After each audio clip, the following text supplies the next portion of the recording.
My name is Jessie. I work at the Thomas Crane Public Library. I've spent hours of the last 4 weeks immersed in J.K. Rowling's mystery series featuring Iraqi war veteran and amputee Cormoran Strike and his assistant turned partner Robin Ellicott, whose wholesome good looks and solid middle-class background belie her own traumas.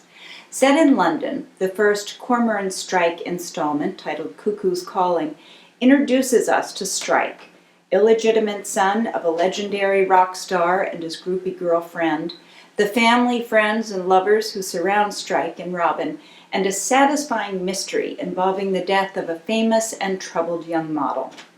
The second book, The Silkworm, takes us into the fascinating and sometimes repellent world of the London literary set, as Strike and Robin unravel the death of a highly unlikable writer, while the third book, Career of Evil, plunges us, with more detail than I would have liked, into the worlds of 3 villains from Strike's past, one of whom is a serial killer. The fourth book, Lethal White, whisks us out of the gutter and into the Houses of Parliament, as Strike and Robin track down someone much more dangerous than the blackmailer they've been hired to stop. Written under the pseudonym Robert Galbraith, the ear for dialogue, the close observation of human relationships, the shifting sands of friendship, and the unexpected turns that accompany personal growth that made J.K. Rowling's Harry Potter such a classic find expression here too. The mysteries are solid and complex, but it's the chemistry between Strike and Robin and the author's tangible delight in her characters and in London itself that has me reaching for the audio version when I go out for a walk or wash dishes, and for the book when I head for bed at night. Definitely read these in order, and for those of you who can't put these mysteries down, Cormoran Strike Book 5 is due out in September 2020. You can find this series in ebook and e-audio through the library's website. Have your library card ready and look for the titles on Overdrive. Enjoy. Hey everyone, Shane here, reference librarian at the Thomas Crane Library, and today on Shane's Suggestions, I'll be talking about Joe Allen's powerful work of historical true crime, People Wasn't Made to Burn, a true story of housing, race, and murder in Chicago. Recounting a long-forgotten episode in Chicago history, Mr. Allen's book tells the story of James Hickman, who in 1947 shot and killed his landlord, whom he believed was responsible for the apartment fire that tragically took the lives of his 4 youngest children. As news of Hickman's murder case broke to the public, an incredible grassroots defense campaign formed, one that was not only able to expose the systemic racism and poverty that led to his crime, but also helped him win his freedom. Throughout the book, a vivid picture of the racist policies of 1940 Chicago are portrayed, most notably in housing, where families of African Americans were forced into overcrowded and dilapidated tenement buildings, with no electricity, no running water, and inaccessible fire escapes and locked exit doors caused the loss of many innocent lives. With corruption and greed leading such conditions to continue, it was inevitable a desperate man such as James Hickman would end up taking the law into his own hands. As both a suspenseful true crime story, as well as a thoroughly researched history of the urban living conditions African Americans continue to face, People Wasn't Made to Burn remains a timely reminder that as the more things change, the more they remain the same.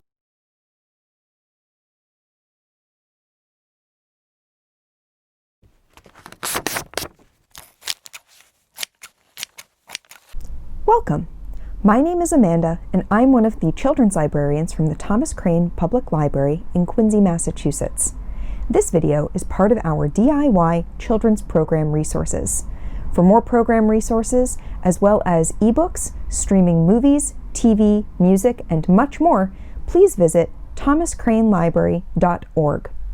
Today, we're going to do some color chromatography. Now don't be intimidated by the word chromatography. It's a fancy word for separating out a mixture of things. Scientists can do chromatography in lots of different ways, but we don't need fancy machines or chemicals to try out a simple version ourselves.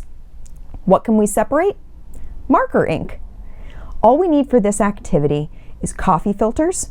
White will show the colors best, but any sort will do. Washable markers, a cup or other container with a little bit of water in it, and a pencil and some tape. Let's get everything together. Let's get started. You can see I have all my materials together now. We have our coffee filters, which I've then cut into some strips. Kids, you may want your parents to help you with this. I have a glass of water, only about ½ an inch of water in the bottom. You don't want too much. And then I have a whole bunch of markers. I have lots of different colors to choose from, and I even have one extra black pen. You'll see why in just a moment. First, we're going to start with blue and red. Take one strip of your coffee filter, and you're going to draw a line just about an inch from the bottom. You don't want it at the very bottom because you don't want the marker to actually touch the water in the glass. This is why you don't need too much water in there. If the marker actually touches the water in the glass instead of just the paper touching it, all of the ink will wash out into the water and you won't get to see the chromatography happen. I've drawn a line of red exactly over the line of blue, so they're in the same place. It sort of looks black, but they'll separate in the water. Now take your tape and tape your piece of paper onto your pencil so that the end of the paper is going to just touch in the water. Then take your pencil and lay it across the top of your glass so that the paper hangs down and the bottom of it just touches the water. What will happen now is that the water will get soaked up onto the paper, and as it soaks up, the water will start to carry the ink from the marker with it. As you can see, the water has hit the ink and is starting to go. Because we're using washable markers, the ink will dissolve in the water and be carried along as the water moves up the paper. Already you can start to see the red ink from the marker and the blue starting to separate. Now this wouldn't happen exactly this way if we used purple, because purple ink from a marker is made in a different way than we normally would make purple paint by mixing red paint and blue together. You can see the ink starting to separate out. This takes some time though, so let's try a different one while we're waiting. Now you can see why I'm using black. I have two different black markers. One is a felt tip pen,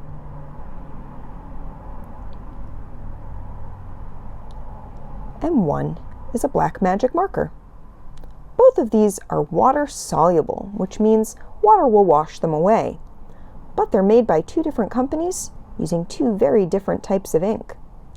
We're going to use our black pen to suspend our black ink test strip over the water. Once again, you're going to use your tape and fold your paper over your pen and tape it down so that it will stay in place. If you're careful and don't let them touch, you can use the same glass of water for two strips. Now, let's see what happens when the water starts to hit that black ink. Do you think they'll look the same, or will they be different?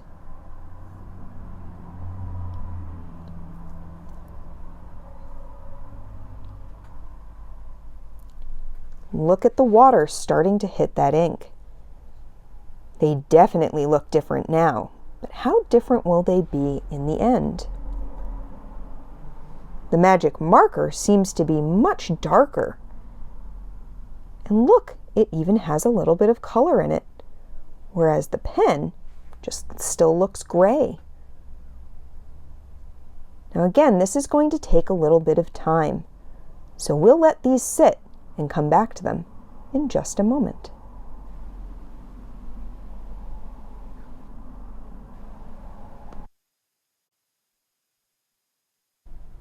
Here we can see some of these tests that we already did that have had time to really soak up a lot of water. You can see on this one, the blue ink and the red ink are still a little bit mixed together, but they've separated out quite a bit. If we were to let this one keep soaking, eventually the red would end up being near the bottom, in the middle, and the blue would be carried all the way up to the top. Companies that make marker ink use different pigments to do it. These are different chemicals that show up as different colors. Those pigments are going to land in different places. The black ink that we tried, you can definitely see a difference now. The felt tip pen stayed gray and just faded as it soaked up onto the paper, whereas the washable marker separated into a brown and a green. One of the reasons why it was carried up so far is because the washable marker is made to be washable. It was made to dissolve in water, so it's easier for the water to carry it, whereas the felt tip pen was made to be something we could wash, but probably not something that was meant to be washed out quite so easily. Now this took time, but let's see it sped up a little bit.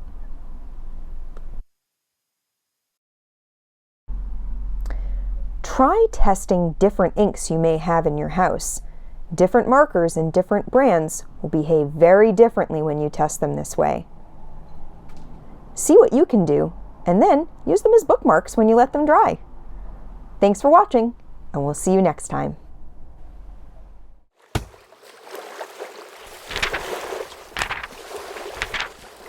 My name's Eileen. I'm one of the Thomas Crane librarians, and I'm here today with Carrie, our teen librarian. She's going to be talking with us about the Teen Summer Reading Program that's going to be happening shortly. Hi, Carrie. Hi, Eileen. How are you? Good, good. Glad you could join us. Thank you for having me. Sure.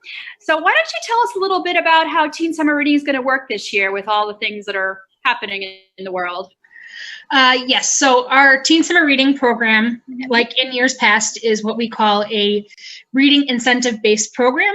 That means that you read books and log them on our software, and you attend activities, and you earn raffle tickets for each of those things that can go towards our summer reading prizes that we'll be giving away at the end of summer.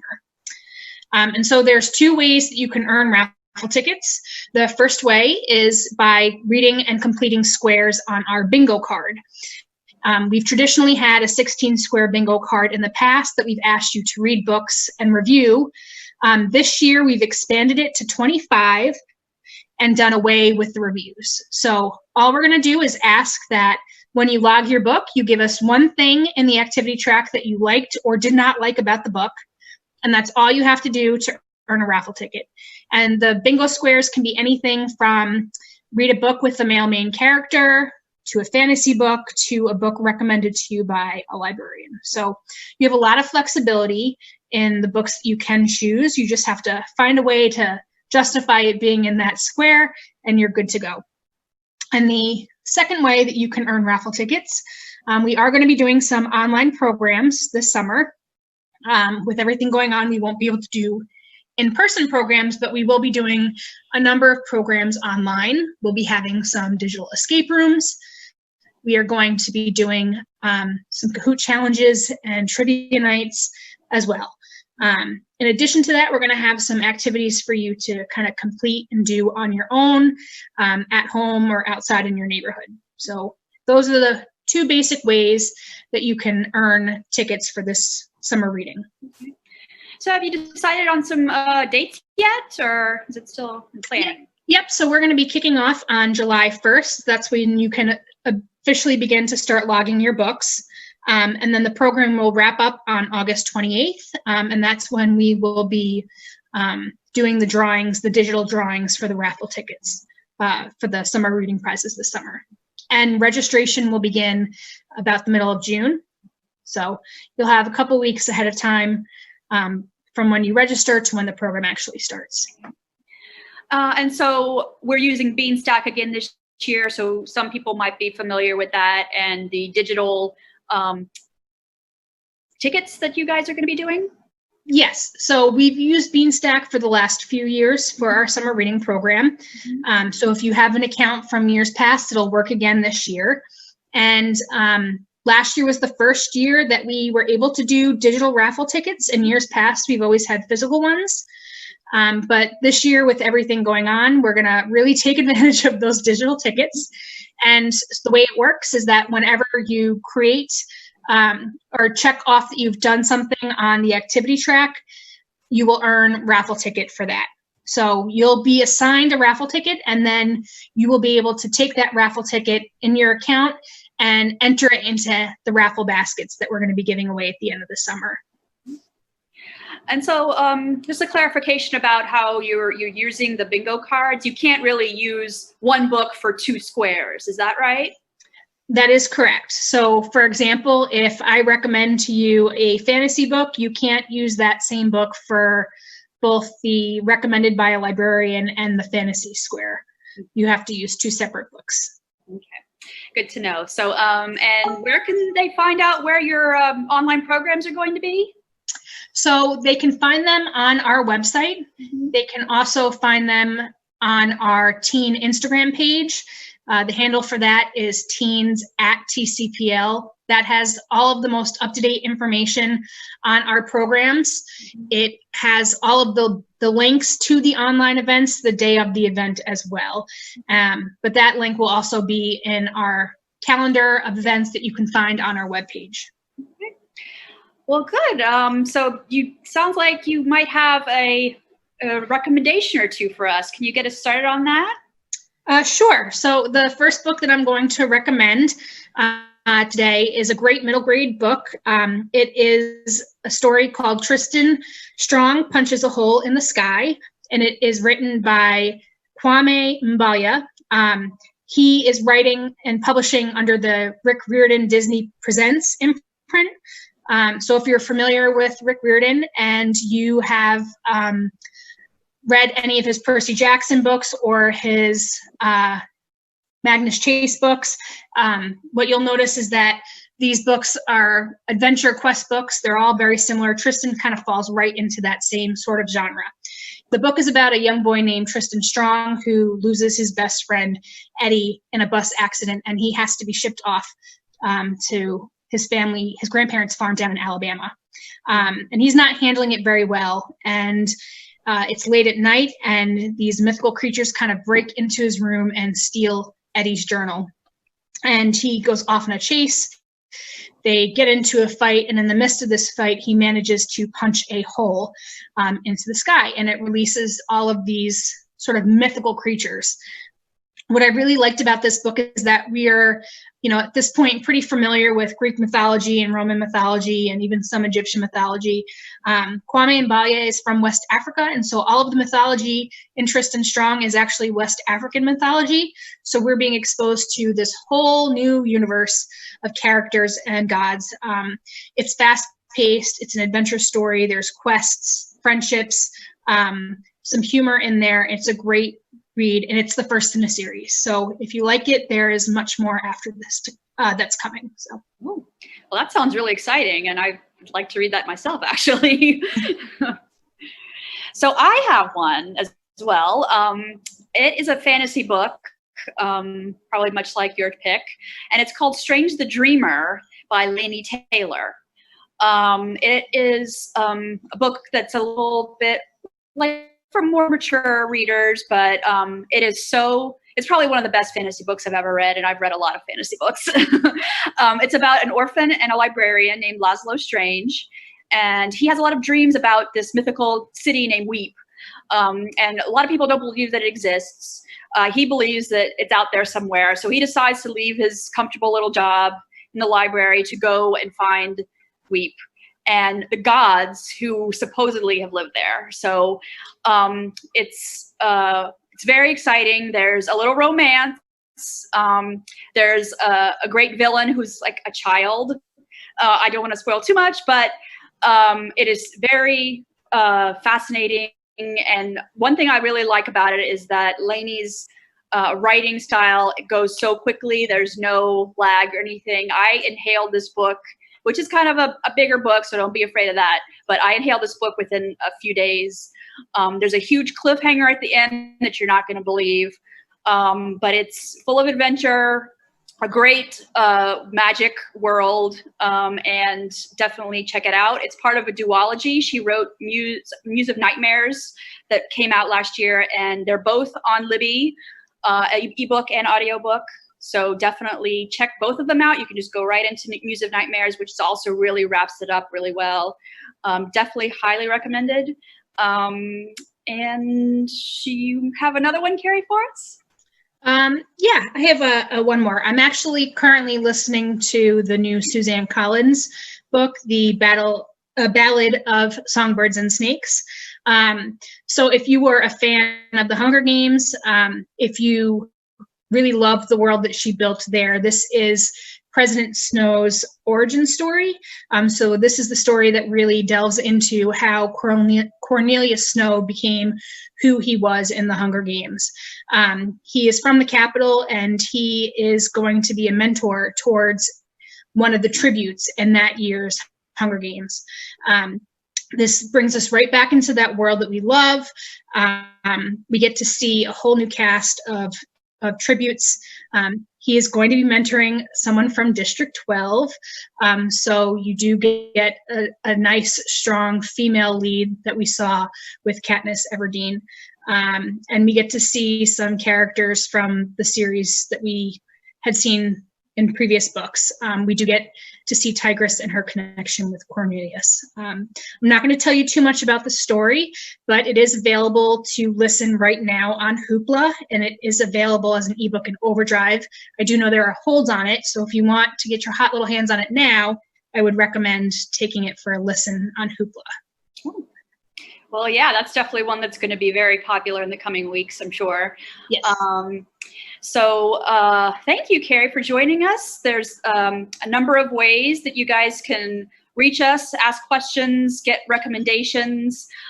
Join us at thomascranelibrary.org. You could call us at 617-376-1102. Follow us on Facebook, Twitter, Instagram, YouTube, and especially the teen Instagram. Can you give us that handle one more time, Carrie?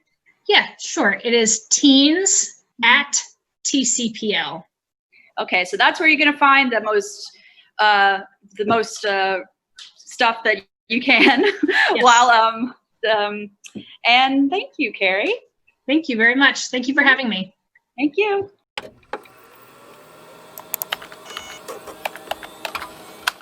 Hi, I'm Miss Tanner. I'm the librarian over at the Point Webster Middle School, and today I'm going to show you how to access and use the Biography in Context database to find information about people. So we're going to start out at the Thomas Crane Library site. It's thomascranelibrary.org, as you can see up here. And we're going to come over to where it says Research and then Databases. Now, from here, we can search databases by subject, go to Biography, and then Biography in Context. Now, all the in context databases work pretty much the same way, but we'll go through starting with biography here. So if you know the person's name you're looking for, you can just enter them right here in the search box. There are different ways to browse and search for people. I will let you explore those on your own. Now, if we start with somebody who is very well known, let's go with David Bowie, because we can. Now, there's a lot of information on David Bowie. So at the top, they give you this bar about him. They're giving you blurb from one of the articles. They give you the quick facts. Then if you scroll down a little, now it's showing you there's featured content, and usually the featured content, it's something from there that makes it into this overview block. The biographies, in this case, it says there are 9 of them, but it's only showing us 3. So now we can click through there. And up at the top right now, we've selected just biographies, but you can also find things out of magazines, out of newspapers, sometimes video, sometimes audio, like recorded interviews and things like that. So you can take a look through. Right now, I'm just sticking with biographies. Now, next to each one, there's a symbol with a content level, and the more stars it has, the more complex it is. So you can filter your results to just certain content levels if you want. You don't need to. So now when you find an article that you want, you can just go right into it, and I'm going to use this one because it's a slightly shorter one. Now it gives you the title of the article, when it was published, where it was published, and some information about it. You can have the article translated into many languages, whatever is easiest for you. You can enlarge, you can change the font size. Put that back, and you can listen to it. It is just text to speech. About this person. Born January 8th, 1947 in London, United Kingdom. All right, I'm going to stop that because I don't want to listen to it. Now, you've got the whole text of the article, bibliography. Down here at the bottom, there's the option for the source citation. You can just copy and paste this right into your report and not have to worry about, did I cite it properly? Did I set it up properly? Now, across the top here, you also have a cite button, and that does the exact same thing. At the middle school level, we mostly use MLA, but check with your teacher to see if you should be citing an MLA style, APA style, or Chicago style. You can have the article sent directly into your Google Drive, or you can email it to yourself. You can download the article, you can print it out, and you can get what's called a permalink. Now, this is a link where whenever you use this particular link, it will take you to this article, nowhere else. If you use the URL up here in the address bar, it will not find this article again. This is what's known as a dynamic URL. So now if we were to look for somebody who is perhaps a little less famous, let's go with James Preller. He's a writer. He has written for young kids and teen audiences. Now it brings up a screen like this, and we just go straight into the biographies. And everything else here works pretty much the exact same way. So this is just a very quick overview of how the biography database works and how you can get into other parts of it, how you can dig through and filter your results and things like that. Again, all the in-context databases work pretty much the same way. And if you have any questions, please, by all means, get in touch with either the local library or your school librarian. Thank you.